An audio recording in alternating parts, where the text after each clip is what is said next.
अस्सलामुअलैकुम वरहमतुल्लाहि वबरकातुह।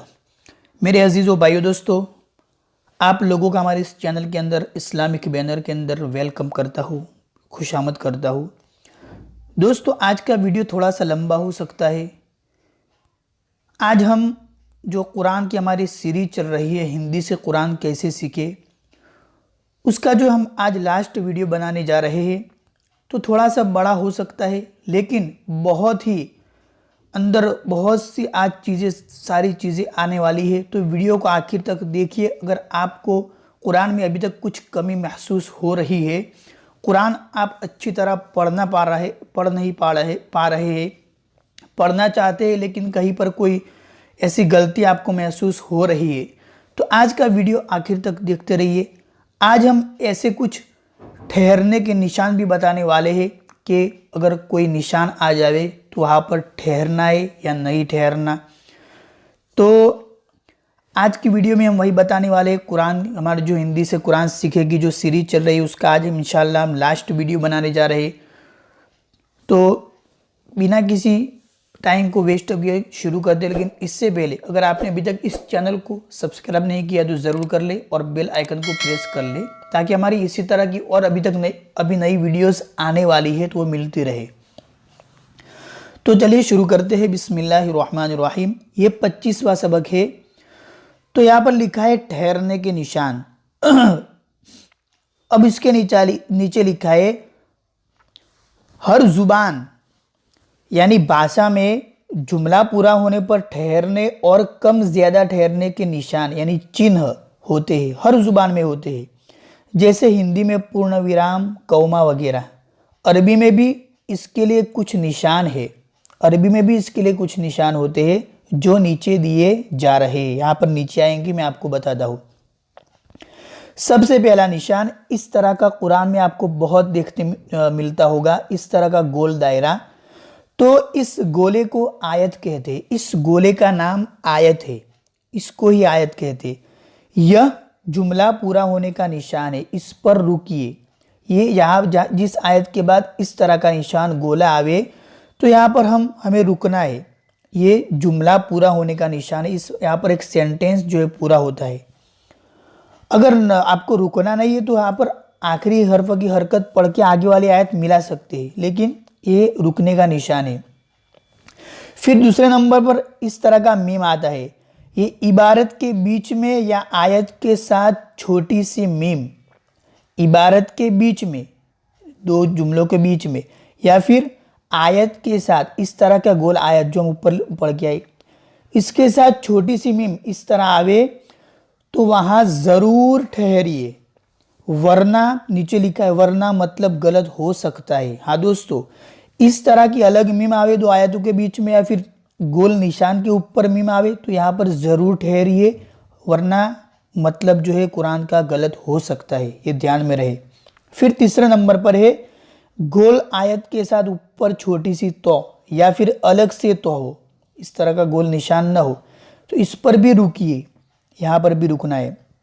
फिर चौथे नंबर पर जीम है, इस पर रुकना जायज़ है, रुक सकते हैं, कोई गुनाह नहीं है जब जीम आवे दो आयतों के बीच में। तो फिर पांचवें नंबर पर लाम अलिफ, इस तरह का निशान में ला, बगैर आयत के हो तो न रुका जावे।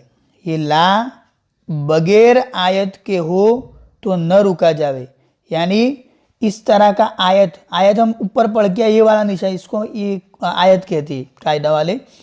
तो बगैर आयत के हो यानी सिर्फ लाम अलिफ हो, गोल दायरे के ऊपर इस तरह गोल दायरे के ऊपर जहाँ ये तो है ना, इस तरह लाम न हो बल्कि खारिज इस तरह प्योर हो तो न रुका जावे। ये कह रहे हैं यहाँ पर न रुका जावे।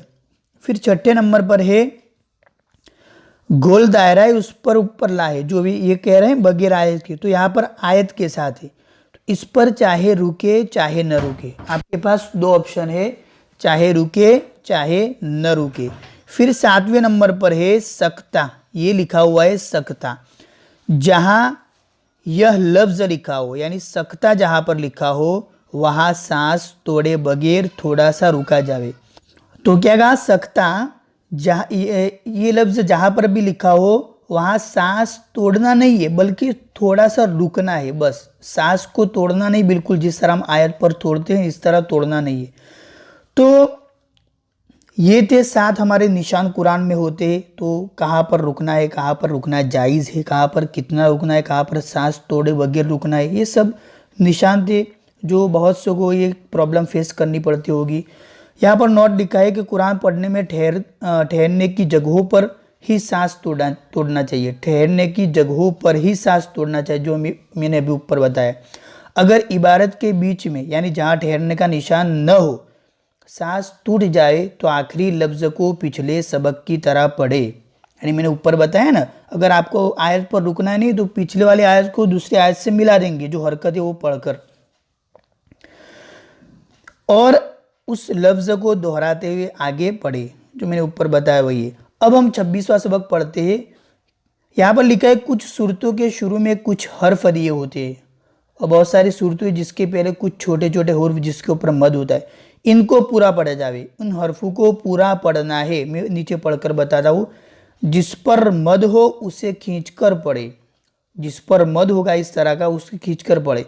ऐसे सारे हर्फ नीचे दिए जा रहे हैं जो कुरान में सूरत शुरू होने से पहले होते हैं। जैसे सौद मद है तो ज़्यादा खींचेंगे, कौफ, नून, तौसीन। अब यहाँ पर तो के ऊपर अलिफ मद है तो यहाँ पर 1 अलिफ के बराबर और यहाँ पर 3 अलिफ के बराबर मद है, बड़ा मद। तो तौसीन, यासीन, तौहा, यहाँ पर दोनों 1 अलिफ के बराबर। इसी तरह आगे हामीम, ऐन, सीन, कौफ। ऊपर जो है कि पूरा पढ़ा जाए, उसका मतलब यही है कि पूरा ऐन पढ़ना है, असक नहीं पढ़ना है। ऐन, सीन, कौफ इस तरह पूरा पढ़ना है। अलिफ लाम मीम, अलिफ लाम रा, इस तरह। अलिफ लाम मीम रा, माफ़ी चाहता हूँ गला थोड़ा खराब। तौसीम मीम, इस तरह जहाँ पर मद हो उसको ज़्यादा और जहाँ पर खड़ा ज़बर हो उसको थोड़ा सा कम, इस तरह खींचकर पढ़ेंगे। अलिफ लाम मीम सौद, काफ हा या आइन सौद, इस तरह। तो ये था हमारा 26वां सबक। अब ये लास्ट सबक है 27वां सबक। यहाँ पर लिखा है अब आप कुरान पढ़ना शुरू कर दे। हाँ दोस्तों, अब अल्लाह हमें तौफीक दे। आपने अगर हमारे सब वीडियो देखी है तो इंशाल्लाह मुझे बहुत उम्मीद है कि आपने अच्छी तरह सीखा होगा मेरे इन वीडियोस से, क्योंकि मैंने बहुत अच्छी तरह समझाया है आपको। तो यहाँ पर अब 27 सबक में किताब वाले कहते हैं कि अब आप कुरान पढ़ना शुरू कर दे। कुछ बातें याद रखें जो नीचे है। जब भी कुरान पढ़ना शुरू करे पहले ये पढ़े अऊज़ु बिल्लाहि मिनश शैतानिर रजीम। जब भी कुरान शुरू करे अब अऊज़ु बिल्लाहि मिनश शैतानिर रजीम पढ़े, फिर पढ़े बिस्मिल्लाहिर रहमानिर रहीम। ये 2 ज़रूर पढ़े कुरान शुरू करने से पहले, इससे शैतान से हिफाजत होगी हमारी। अब यहाँ नीचे कुछ लिखा हुआ है। यहाँ हम अगले सबक में कुरान की कुछ सूरतें दे रहे, उनकी मश्क यानी अभ्यास करें, फिर इंशाल्लाह आप खुद कुरान पढ़ सकते हैं। फिर लिखा है अगर आप कहीं अटक जाए तो प्राइमर दोबारा देख ले, ये दोबारा देख ले ऊपर वाला। फिर है अपने तलफ़ुज़ यानी उच्चारण की जांच किसी जानने वाले को सुनाकर करा ले, क्योंकि ऐसे बहुत से हर्फ है जिनकी सही आवाज़ हम हिंदी में लिख नहीं सकते। मिसाल के तौर पर अलिफ और आइन दोनों के लिए हम अ का इस्तेमाल करते हैं।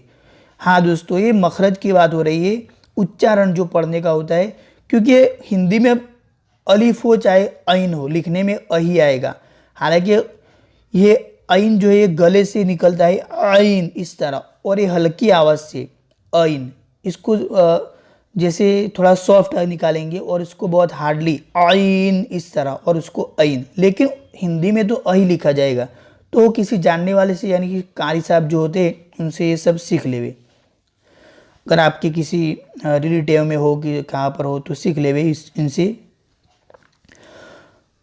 क्योंकि ऐन और आइन की आवाज़ में फ़र्क होता है। इसी तरह ता और तो, इसी तरह सा, सीन, सौद सब में लिखने में तो सही आएगा, लेकिन फ़र्क ये सा दो दांतों के बीच में थोड़ी ज़ुबान बाहर होती है, सीन दोनों दांतों को मिलाना है, सौद तो ज़ुबान को पीछे से उठाना है, जाल और जौद, जाल में ज़ुबान बाहर लानी है, जौद में थोड़ी पीछे से ऊपर करनी है, ये सब कायदे होते हैं। और ये जो में भी थोड़ा अलग सा कायदा है। तो ये सब कारी साहब से सीख ले, किसी जानने वाले से इसकी। तो ये सब इसका ये कहा कि और ये मामला इस तरह का है कुछ। तो ये फिर ये अभी 28वां सबक, यहाँ पर कुरान जो ऊपर बताएं कि हम कुछ सूरतें दे रहे हैं, तो यही है सूरतें, बस सूरह फातिहा और सूरह इखलास दे रहे हैं। तो यहाँ पर 28वें सबक के अंदर लिखा है बिस्मिल्लाहिर्रहमानिर्रहीम अल्हम्दुलिल्लाहि रब्बिल आलमीन अर्रहमानिर्रहीम मालिकी यौमिद्दीन इय्याका नअबुदु व इय्याका नस्तईन इहदिनस सिरातल मुस्तकीम सिरातल लज़ीना अनअमता अलैहिम गैरिल मग़दूबि अलैहिम वलद्दाल्लीन। तो ये सूरह फातिहा थी। अब यहाँ पर छोटी सी एक नोट लिखी है कि अगर ये आयत जो गोल निशान है उस पर न रुके तो इस तरह पढ़ेंगे। अगर आपको रुकना नहीं, यहाँ पर आपको एक बहुत बड़ी लंबी आयत पढ़नी है तो किस तरह पढ़ेंगे? अल्हम्दुलिल्लाहि रब्बिल आलमीन अर्रहमानिर्रहीम, नर्रहमानिर्रहीम ये रहा। अल्हम्दुलिल्लाहि रब्बिल आलमीन अर्रहमानिर्रहीम, जो ऊपर हम बात करके आए अभी कि दो इस तरह का निशान हो तो यहाँ पर रुकिए। अगर रुकना नहीं है तो पीछे वाली जो हरकत है ये वाली, उसको यहाँ से मिला लेंगे और फिर पढ़ेंगे अल्हम्दुलिल्लाहि रब्बिल आलमीन अर्रहमानिर्रहीम मालिकी यौमिद्दीन इय्याका नअबुदु, इस तरह पढ़ेंगे। तो ये छोटी सी नोट थी। अब ये एक और सूरत दी है बिस्मिल्लाहिर्रहमानिर्रहीम कुल हुवल्लाहु अहद। अहद ये हम ठहरने का वगैरह सब ऊपर पढ़ के आए, टोटली कुछ बाकी नहीं रहा। अल्हम्दुलिल्लाह, अल्लाह का शुक्र है, पूरा हमने पढ़ा लिया है। आपने अगर वो वीडियोस नहीं देखे तो जाकर देख ले अच्छी तरह।